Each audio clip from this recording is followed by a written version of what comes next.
জানিয়ে দিব এই মুহূর্তে আমাদের হাতে এসেছে বাংলাদেশের গুরুত্বপূর্ণ আপডেট সংবাদের শিরোনাম।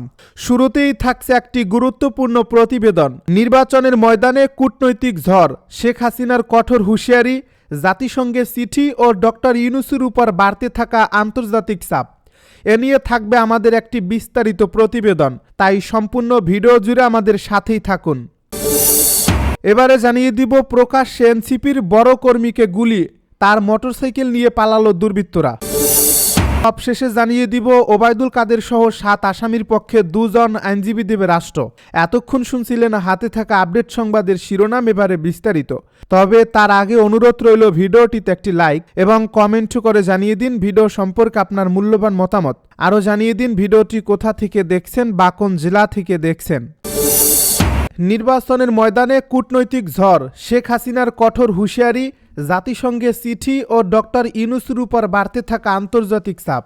বাংলাদেশের চলমান রাজনৈতিক বাস্তবতায় নির্বাচনকে ঘিরে যে অনিশ্চয়তা, চাপ ও কূটনৈতিক উত্তেজনা তৈরি হয়েছে তার কেন্দ্রবিন্দুতে এখন শেখ হাসিনার কঠোর হুঁশিয়ারি, জাতিসংঘে পাঠানো আওয়ামী লীগের চিঠি এবং অন্তর্বর্তী সরকারের প্রধান উপদেষ্টা অধ্যাপক ডক্টর মুহাম্মদ ইউনূসের উপর ক্রমবর্ধমান আন্তর্জাতিক চাপ। কারণ ঘোষিত নির্বাচনের দিন যত এগিয়ে আসছে ততই দেশের ভেতরে ও বাইরে প্রশ্ন উঠছে এই নির্বাচনের গ্রহণযোগ্যতা, অংশগ্রহণমূলক চরিত্র এবং আন্তর্জাতিক স্বীকৃতি নিয়ে। শেখ হাসিনা স্পষ্ট ভাষায় জানিয়ে দিয়েছেন যে আওয়ামী লীগ ও তাদের সমর্থক ভোটারদের বাইরে রেখে কোনো নির্বাচন হলে সেটি দেশের জনগণের প্রকৃত মতামতের প্রতিফলন ঘটাবে না এবং এমন নির্বাচনের দায়ভার সংশ্লিষ্ট কর্তৃপক্ষকেই বহন করতে হবে। এই অবস্থান থেকেই আওয়ামী লীগ জাতিসংঘে একটি বিস্তারিত চিঠি পাঠায়, যেখানে তারা দাবি করে যে দেশের একটি বৃহৎ রাজনৈতিক শক্তিকে বাইরে রেখে এবং অর্ধেকের বেশি ভোটারকে কার্যত নির্বাচন প্রক্রিয়া থেকে দূরে ঠেলে দিয়ে যে ভোট আয়োজনের চেষ্টা চলছে তাতে জাতিসংঘের কোনো ধরনের সহায়তা বা পর্যবেক্ষণ থাকা উচিত নয়, কারণ এতে নির্বাচনকে বৈধতা দেওয়ার ঝুঁকি তৈরি হবে। আন্তর্জাতিক কূটনৈতিক সূত্রগুলো বলছে জাতিসংঘ এই চিঠিটি আমলে নিয়ে বিষয়টি খতিয়ে দেখছে এবং বাংলাদেশের নির্বাচন পরিস্থিতি নিয়ে তারা বিভিন্ন পক্ষের সঙ্গে আলোচনা করছে, যার ফলে ডক্টর ইউনূসের নেতৃত্বাধীন অন্তর্বর্তী সরকারের উপর চাপ আরও বেড়েছে। কারণ একদিকে তাকে দেশের ভেতরে একটি ঐতিহাসিক ও বিশ্বমানের নির্বাচন আয়োজনের প্রতিশ্রুতি ধরে রাখতে চাচ্ছে, অন্যদিকে আন্তর্জাতিক মহলের কাছে সেই নির্বাচনের গ্রহণযোগ্যতা প্রমাণ করার কঠিন চ্যালেঞ্জ মোকাবিলা করতে হচ্ছে। বাস্তবতা হলো মাঠ পর্যায়ে নির্বাচনের কোনো দৃশ্যমান আমেজ নেই। সাধারণ মানুষের মধ্যে ভোট নিয়ে স্বাভাবিক উৎসাহ, আলোচনা বা প্রস্তুতি চোখে পড়ছে না, যা একটি অংশগ্রহণমূলক নির্বাচনের জন্য অত্যন্ত গুরুত্বপূর্ণ সূচক। এই পরিস্থিতিতে শেখ হাসিনার বক্তব্য ও বার্তা সামাজিক যোগাযোগ মাধ্যমে দ্রুত ছড়িয়ে পড়ে এবং তা ব্যাপক প্রতিক্রিয়া সৃষ্টি করে, কারণ তার সমর্থকদের মধ্যে একটি স্পষ্ট নির্দেশনা চলে যায় যে নৌকা প্রতীকবিহীন নির্বাচনে তারা অংশ নেবে না। এই বার্তা রাজনৈতিকভাবে কতটা শক্তিশালী তা বোঝা যায় সামাজিক প্রতিক্রিয়া ও আলোচনার তীব্রতা দেখলেই। ডক্টর ইউনূসের জন্য এখানে মূল সমস্যা হলো ভোটার উপস্থিতি নিশ্চিত করা, কারণ আন্তর্জাতিক পর্যবেক্ষক ও দাতা সংস্থাগুলো সাধারণত ভোটার টার্ন আউটকে একটি নির্বাচনের বিশ্বাসযোগ্যতার অন্যতম মানদণ্ড হিসেবে বিবেচনা করে।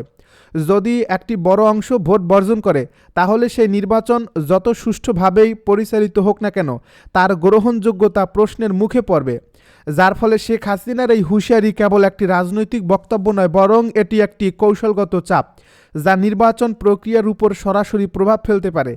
জাতিসংঘে পাঠানো এই চিঠির আরেকটি গুরুত্বপূর্ণ দিক হলো আন্তর্জাতিক মহলকে বার্তা দেওয়া যে বাংলাদেশের বর্তমান রাজনৈতিক সংকট অভ্যন্তরীণ বিষয় হলেও এর সমাধান এমনভাবে হওয়া উচিত যাতে গণতান্ত্রিক নীতিমালা ক্ষতিগ্রস্ত না হয়। এই চিঠির পর বিভিন্ন কূটনৈতিক মহলে আলোচনা শুরু হয়েছে যে নির্বাচন পর্যবেক্ষণ সহায়তা বা স্বীকৃতির ক্ষেত্রে আরও সতর্ক অবস্থান নেওয়া দরকার কিনা।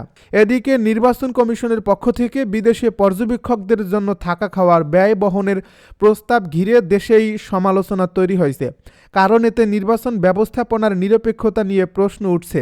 এসব বিষয় মিলিয়ে ডক্টর ইউনূসের উপর চাপ, রাজনৈতিক চাপ দ্বিমুখী রূপ নিয়েছে। একদিকে তাকে অভ্যন্তরীণভাবে নির্বাচন আয়োজনের প্রশাসনিক দায়িত্ব সামলাতে হচ্ছে, অন্যদিকে আন্তর্জাতিক অঙ্গনে আস্থা ধরে রাখার লড়াই চালাতে হচ্ছে। রাজনৈতিক বিশ্লেষকেরা বলছেন শেখ হাসিনার অবস্থানকে হালকাভাবে নেওয়ার কোনো সুযোগ নেই, কারণ তিনি শুধু একজন রাজনৈতিক নেতা নন, বরং দেশের দীর্ঘ সময়ের ক্ষমতার কেন্দ্রবিন্দুতে থাকা একজন প্রভাবশালী ব্যক্তিত্ব, যার বক্তব্য দেশের রাজনীতিতে এখনও প্রতিফলন সৃষ্টি করে। তার নো ভোট বার্তা বাস্তবায়িত হলে নির্বাচন যে আরও গভীর সংকটে পড়বে তা সহজেই অনুমেয়। এই প্রেক্ষাপটে আন্তর্জাতিক প্রতিক্রিয়াও গুরুত্বপূর্ণ, কারণ ইউরোপীয় ইউনিয়ন, যুক্তরাষ্ট্রসহ বিভিন্ন দেশ ও সংস্থা ইতিমধ্যেই বাংলাদেশে একটি বিশ্বাসযোগ্য, অংশগ্রহণমূলক ও শান্তিপূর্ণ নির্বাচন প্রত্যাশার কথা জানিয়েছে। যদি তারা মনে করে যে নির্বাচন সেই মানদণ্ড পূরণ করছে না, তাহলে ভবিষ্যতে কূটনৈতিক সম্পর্ক, অর্থনৈতিক সহায়তা এবং আন্তর্জাতিক অবস্থানে প্রভাব পড়তে পারে, যার ফলে ডক্টর ইউনূসের সামনে সময় খুবই সীমিত এবং সিদ্ধান্তগুলো অত্যন্ত সংবেদনশীল। শেখ হাসিনার হুঁশিয়ারি আসলে একটি রাজনৈতিক বার্তা হলেও এর প্রভাব প্রশাসনিক ও কূটনৈতিক স্তর পর্যন্ত বিস্তৃত, কারণ এটি নির্বাচনকে ঘিরে আন্তর্জাতিক আলোচনার গতিপথ বদলে দিতে পারে। এখন দেখার বিষয় হলো অন্তর্বর্তী সরকার এই চাপের মুখে কিভাবে পরিস্থিতি সামাল দেয়। তারা কি সব পক্ষকে অন্তর্ভুক্ত করার কোনো রাজনৈতিক সমাধানের দিকে যাবে, নাকি বর্তমান পরিকল্পনা অনুযায়ী নির্বাচন এগিয়ে নেওয়ার চেষ্টা করবে? যেটি যাই হোক না কেন, স্পষ্ট যে শেখ হাসিনার চিঠি, তার বক্তব্য এবং জাতিসংঘের প্রতিক্রিয়া মিলিয়ে বাংলাদেশের নির্বাচন এখন কেবল একটি অভ্যন্তরীণ ইস্যু নয়, বরং এটি একটি আন্তর্জাতিক পর্যবেক্ষণের বিষয় হয়ে উঠেছে, যেখানে প্রতিটি পদক্ষেপ দেশের ভবিষ্যৎ, রাজনৈতিক স্থিতিশীলতা ও গণতান্ত্রিক বিশ্বাসযোগ্যতার উপর দীর্ঘমেয়াদী প্রভাব ফেলতে পারে। এনসিপির কর্মীকে লক্ষ্য করে গুলি, তারই মোটরসাইকেল নিয়ে পালালো দুর্বৃত্তরা। গাজীপুরে এনসিপির এক কর্মীকে লক্ষ্য করে গুলি করছে দুর্বৃত্তরা। অল্পের জন্য তিনি রক্ষা পেয়েছেন, তবে তার মোটরসাইকেল নিয়ে তারা পালিয়ে গেছে।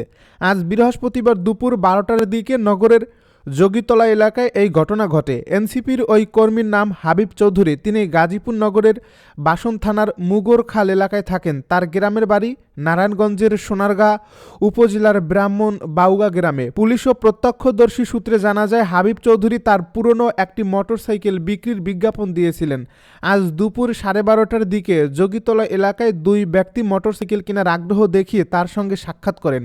এক পর্যায়ে পরীক্ষা করার কথা বলে একজন মোটরসাইকেলটি চালু করেন, অন্যজন হঠাৎ তাকে লক্ষ্য করে দুটি গুলি ছোড়েন। হাবিব অল্পের জন্য প্রাণে বেঁচে যান। ওই দুজন মোটরসাইকেল নিয়ে পালিয়ে যায়। এ সম্পর্কে হাবিব চৌধুরী বলেন, মোটরসাইকেল কেনার কথা বলে তারা আমার সঙ্গে দেখা করে, টেস্ট করার কথা বলেই একজন উঠে পড়ে এবং অন্যজন আমাকে লক্ষ্য করে গুলি ছোড়ে। সৌভাগ্যক্রমে গুলি লাগেনি, কানের পাশ দিয়ে চলে গেছে। ওই ঘটনার পর এনসিপির কেন্দ্রীয় নেতা আলী নাসের ফেসবুক লাইভে বলেন, জুলাই যোদ্ধা এবং একজন এনসিপির সাহসী নেতা হাবিব চৌধুরী, মূলত তাকে ট্র্যাপ সাজিয়ে গুলি করা হয়। ওবায়দুল কাদের সহ 7 আসামির পক্ষে 2 জন আইনজীবী দেবে রাষ্ট্র। জুলাই গণ অভ্যুত্থানের সময় সংঘটিত মানবতা বিরোধী অপরাধের একটি মামলায় আওয়ামী লীগের সাধারণ সম্পাদক ওবায়দুল কাদের সহ 7 আসামির পক্ষে লড়াইয়ের জন্য 2 জন রাষ্ট্র নিয়োজিত আইনজীবী নিয়োগের আদেশ দেওয়া হয়েছে। আজ বৃহস্পতিবার আন্তর্জাতিক অপরাধ ট্রাইব্যুনাল 2 এই আদেশ দেন। এই মামলার পর আসামিরা হলেন আওয়ামী লীগের যুগ্ম সাধারণ সম্পাদক আফামা বাহাউদ্দিন নাসিম, সাবেক তথ্য ও সম্প্রচার প্রতিমন্ত্রী মোহাম্মদ আলী আরাফাত, যুবলীগের চেয়ারম্যান শেখ ফজলে শামস পরশ ও সাধারণ সম্পাদক মাইনুল শেখ হোসেন খান নিখিল ও ছাত্রলীগের কেন্দ্রীয় সভাপতি সাদ্দাম হোসেন ও সাধারণ সম্পাদক শেখ ওয়ালি আসিফ ইনান। এ মামলার সব আসামি পলাতক। 18 জানুয়ারি এ মামলার পরবর্তী শুনানির দিন ধার্য করা হয়েছে। এ মামলায় গত 18 ডিসেম্বর আনুষ্ঠানিক অভিযোগ দাখিল করে প্রসিকিউশন।